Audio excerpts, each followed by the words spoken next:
Simple question, can the Prime Minister tell us on what day these illegal blockades will come down? What has the Prime Minister done? Has he responded to the invitation? Has he picked up a phone and called? We're working very hard to end the blockades. It's an unacceptable situation. Everyone wants to take the air out of this balloon in the most controlled way. The problem is most people are coming up with us with a pin. It's about time we have a plan to make sure that the laws are respected. These are moments, I believe, in our confederation where what we require is unanimity of purpose. Pressure is mounting on the federal government, both inside and outside Ottawa. The real blockades and protests in support of the Wet'suwet'en are still ongoing. The political stakes very high.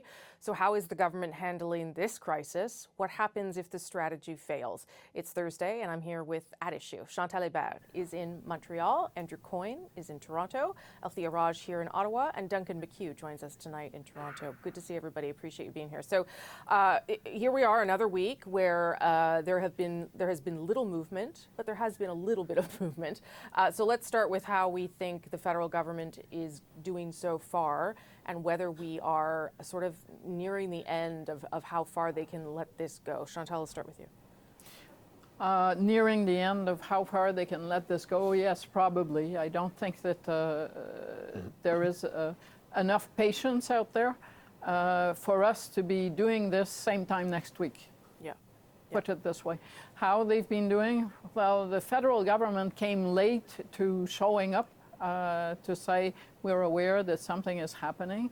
They've been playing catch up on the front of what they're trying to do about it. They have obviously, I think by most accounts, totally miscalculated the Prime Minister's first public intervention, which fell below the mark of where people were at, and beyond that, they still are trying to move this forward, and I think there is still quite a lot of support, majority support in the House of Commons for trying to negotiate a way out of this impasse. Yeah, I mean, Andrew, do you agree with the general way they're approaching it, which seems to be, having conversations, much of it behind the scenes that we're not privy to, some of it where they're bringing in opposition parties and premiers to try and get a handle on how this moves forward? Do you agree with that idea? I think it is the least bad option of the ones that we've heard being canvassed. Look, there's a real potential for this thing to spin out of control, both in the short term and doing much more lasting damage in the long term. It behooves everybody to be conscious of that, that the dangers of intervention, a hasty intervention, I mean, there may be a point way down the road when you have no alternative, but only after you've canvassed all the other possibilities. And so people who are demanding that they intervene now or yesterday, I don't think are paying proper attention to the explosiveness of the situation that they're dealing with here. So yes, it makes the government look hamstrung, what have you, to have to deal with this, but that's the nature of the situation. We have to stop this kind of magical thinking that these kinds of complicated problems can be solved by just, issuing orders and greater enforcement. It's just way more complicated than that. Well, and also surely, Althea, the history has taught us that lesson time and again. So, you just have to look at that to see that that's probably not the way to go. Yeah, I mean, I think the government rightly believes that this could be a powder keg, and so it needs to take its time to reflect on how best to handle the situation. And for now, it's been trying to let Indigenous communities know that they're willing to talk. But I agree with Chantal. I think the government actually totally misunderstood what was happening. Either they were badly briefed, or they misread or misunderstood what they were being told. Initially, the government's response and the Prime Minister's response in Senegal was, well, we're a rule of law country, the law must be abided by, and this basically is a BC issue. It's a pipeline that's entirely within British Columbian territory. It seems to be a family feud between different community members. There is no ask of the federal government. And I think that no ask of the federal government is still actually the case, and that's where the government's role becomes more complicated, because they're not really sure what their role should be, aside from the fact of getting the trains running and the port reopened. That is the difficulty. And while the Prime Minister got a lot of credit for the way he communicated during the crisis in Iran, and the government did during and still the ongoing coronavirus issue. In this case, they have not been very communicative. And when the Prime Minister has spoken to Chantal's point on Tuesday, he did not speak to the Canadian society writ large. Basically, his message was to Indigenous communities, and that was the tone that's why he struck that tone. Yeah. But well, there was an appeal for patience across the board to the whole country. But that wasn't. I mean, they actually went back and fixed his speech, changed his speech after hearing the Grand Chief's press conference earlier that day, because they wanted to strike a tone that was kind of in line with what the Grand Chiefs had said. Well, okay, let me bring in Duncan. How much should we expect to hear, though, do you think, Duncan, from a government that is having conversations in BC, in Tyendinaga, trying to get this sorted out between different groups? How much should they really be putting out in the public domain? What we are not hearing is, I mean, to suggest that they came late to the conversation, I mean, yes, we've seen ministers being spread out across the country this week, finally, but what we're not hearing is discussion about some of the broader plans that the government had proposed in its earlier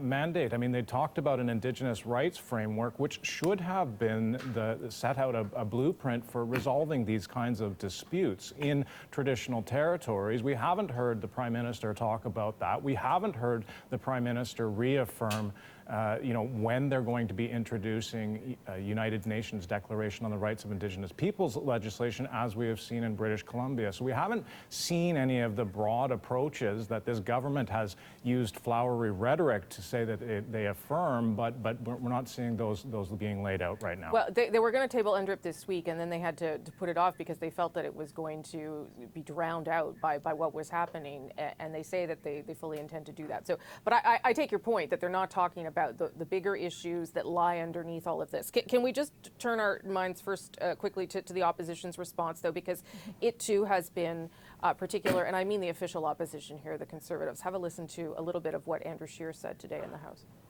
These anti-free market, anti-energy activists have nothing to do with reconciliation. Okay, so that's one example, but Peter MacKay, Aaron O'Toole, other leadership contenders have all said things like this and very different. In fact, Peter MacKay using the word thugs to describe some of the protesters. Duncan, I'll get you to weigh in first on this. What do you make of the way the Conservatives in particular are approaching this, as though this is I don't know, as though it's a protest being taken over by outside forces only? Let's deal with Peter MacKay's tweet first, which ultimately he deleted, which is puzzling from the contender, the leading contender for the Conservative Party leadership. But dealing with his wording, thugs and things like that. I mean, it's strange that a former justice minister would not be familiar with the Ipperwash inquiry and the results of that inquiry, which clearly suggested that police need to play a peacekeeping role, and that going into a community and a blockade and taking it down with police force is not the way to find resolution to these issues. It's puzzling to me that Mr. MacKay would be suggesting that there seems to be a role for vigilantism in this country, and that's concerning in terms of no one wants to see another Dudley George. Yeah. Who was the activist, the protester killed in that inquiry. Andrew, what do you make of the way the Conservatives are positioning themselves on that? Well, I mean, it's unfortunate this is happening in the middle of a Conservative leadership race where they're each trying to one-up each other in terms of their ability to play to the base. There may be elements of truth in what they're saying, but it matters how and when you say it. You don't have to bark out everything that happens to be on your mind just because it appeals to a particular segment of your electorate. Yes, there are probably people who have piggybacked on this crisis to push their own agendas. That often happens. Yes, I think the issue was certainly initially widely misunderstood about what exactly was the source of the conflict here. But the role of leaders, it seems to me, in a crisis like this is to try to bring people together and to try to calm tempers down rather than inflaming them. And some of this rhetoric has simply been designed to make people more angry and more outraged than they already are. It's a difficult enough situation. Obviously, people are going to be upset, but I don't think it's the job of leaders to be playing to that. Chantal, what do you make of the way they've handled it, and I guess the way that the government sort of boxed the Conservatives out of the conversation by, saying that they couldn't even come to a meeting to talk about things? I did not think that it was the greatest Liberal moment to freeze the Conservatives out of the leaders' meeting, and I thought it betrayed, if not panic, at least a lack of confidence of the government in itself. That's one. I have found this week that Mr. Scheer, again, has failed to rise above partisanship, to be constructive and to offer constructive solutions. And this is someone who came close to being Prime Minister.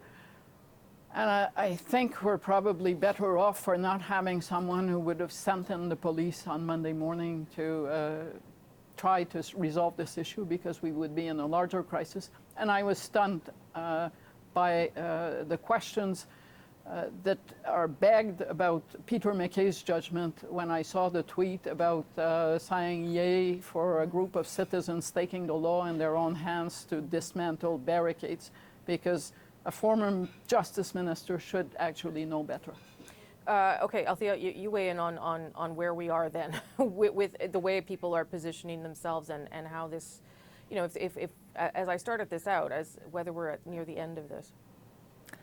I don't know if we're at the end of it. I think Mr. Scheer has struck the tone that he has, basically describing this as radical activists who have no day jobs and that's why they have time to protest, and suggesting that they're foreign funded because he wants to attack basically climate activists. And if he makes this about climate activists, it's a lot easier to communicate than if he makes this about Indigenous peoples and addressing that issue. I think that is where the Tories are going. I will say, though, that over the last week, it does seem like Andrew Scheer has kind of got the fire back in his belly. And whether he may be saying things that make no sense, like calling the federal police force to handle things that should be dealt with by provincial police forces, he is playing to his caucus, and I think that he seems to be actually, in some ways, having fun with this issue. That's there's no reward for that. No, I think that the scary part for the government and for Indigenous communities and Indigenous leaders, and they recognize this, is what this will mean for reconciliation. I think the Liberal government spent a lot of time talking about building the nation-to-nation relationship and bringing Canadian society on side. But now that you have 1,500 people possibly getting pink slips, some hopefully just temporarily, that may poison the well for reconciliation, and that is a risk that weighs on the government's mind as well as Indigenous leaders. Last point on that to you there, Duncan, about reconciliation. I agree with Althea. I think the government realizes that it's a moment, and if it goes one way or the other, it might burn the goodwill of Canadians on the issue. Well, I mean, the Prime Minister has spoken about this being a country that's governed by the rule of law. He'd do well to remember the words of the Chief Justice of the Supreme Court of Canada in the Delgamuukw decision of 1997. His final words were, "We're all here to stay," when he told the governments of the day that it was better to negotiate these issues. It was better to negotiate with the Wet'suwet'en hereditary chiefs with regard to Aboriginal title than it is to go repeatedly back to court. So if we're talking about reconciliation, then one would hope that this is a reminder that these are important long-term discussions and dialogue that needs to go on, and that it does produce results. We are not talking about the other big deal that happened this week, which was amongst the Northern Cree, who announced a $4.9 billion deal with the provincial government for a deep-sea port for rail lines. There are, when discussions and dialogue happens, First Nations across the country have shown that they want to sit down and have a productive future for their people.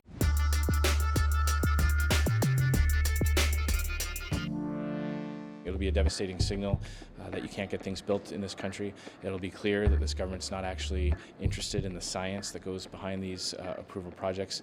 This is an important project that has gone through all the approvals process, has supports of Indigenous communities, has a lower intensity rate of greenhouse gas emissions. It needs to be approved, and I'm hopeful that it will, because I shudder to think what will happen if it gets rejected. That's Andrew Scheer, the leader of the opposition, talking about a different energy project today, the Teck Frontier oil sands mine. Expected to have a decision from Cabinet on that next week.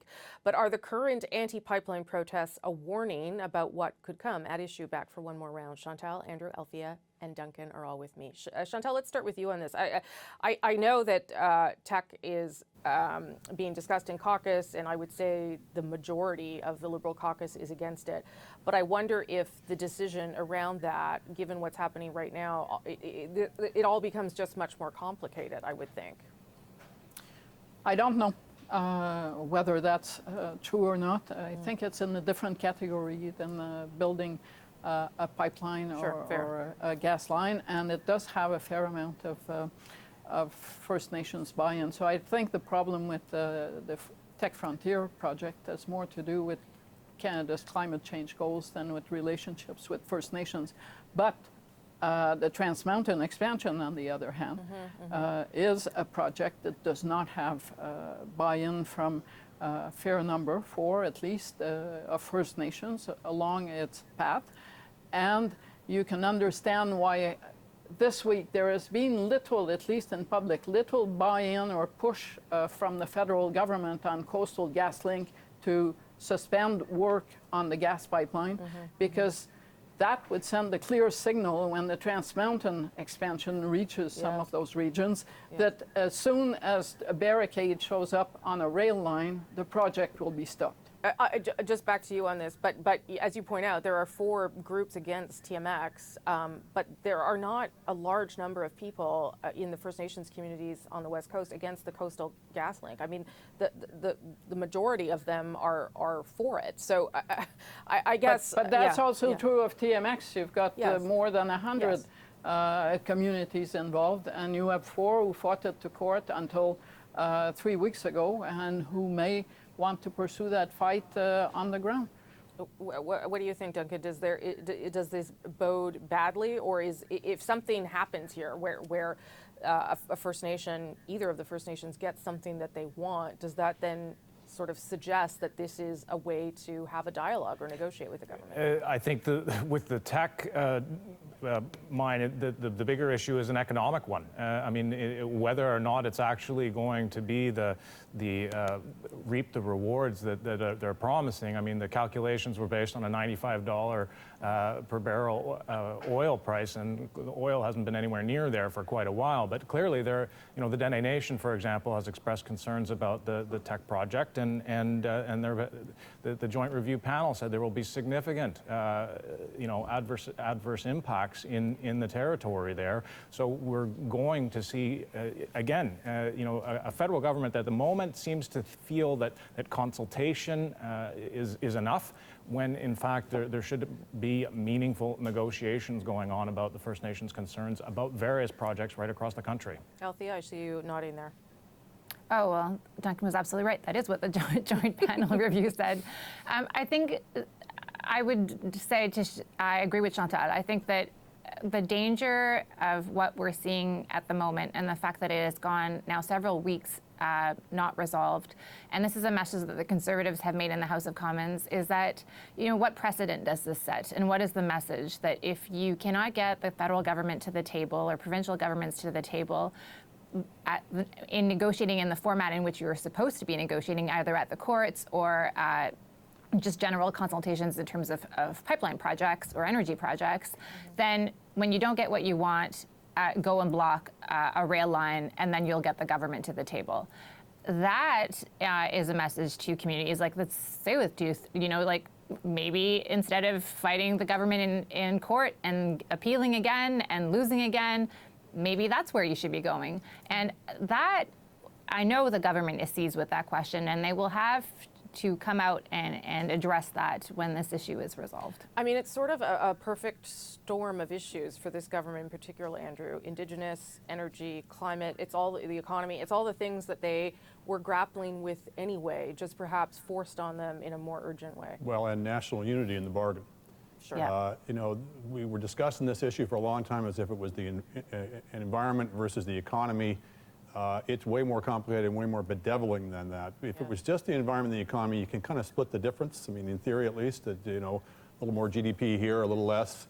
in this case, we're talking about not only Indigenous people's concerns and feelings and values and desire for respect and recognition, but also Alberta's. And Alberta is in a mood right now that is not just about the economy. It's about, are they valued and respected in Confederation? And it's deeply felt.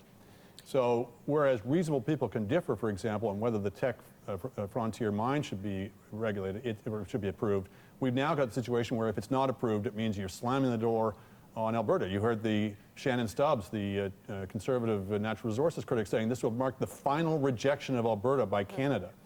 When you get into that kind of water, that just adds so much more heat and intensity to this. And then on top of this, you've got all these issues, these process issues in particular with Indigenous consultation of who exactly are we supposed to be consulting with, what level of consultation is required. We are in a serious pickle as a country on this, and it's the worst crisis I've seen in many years. Chantal, go to you on that point as well. The conflation here of difficult issues that maybe we as a country weren't thinking enough about generally, or maybe it was just the government not doing that. Well, it's hard to ask Canadians who go to work daily to be trying to find the proper balance between energy ambitions and climate goals. I think part of the government's problem, if we go back to tech, is not only reconciliation and First Nations consultation, but it is having campaigned and set climate change goals that were validated by a majority of voters through support for parties that endorse that goal. It's on the Liberal government to show how it arrives at that, even as it contemplates expansion of pipelines or projects. That's just where this was going to lead, and the Liberals drove themselves there. Okay, we'll leave it there for this week. Thank you, everybody. Appreciate it. Althea, Duncan, Andrew, and Chantal.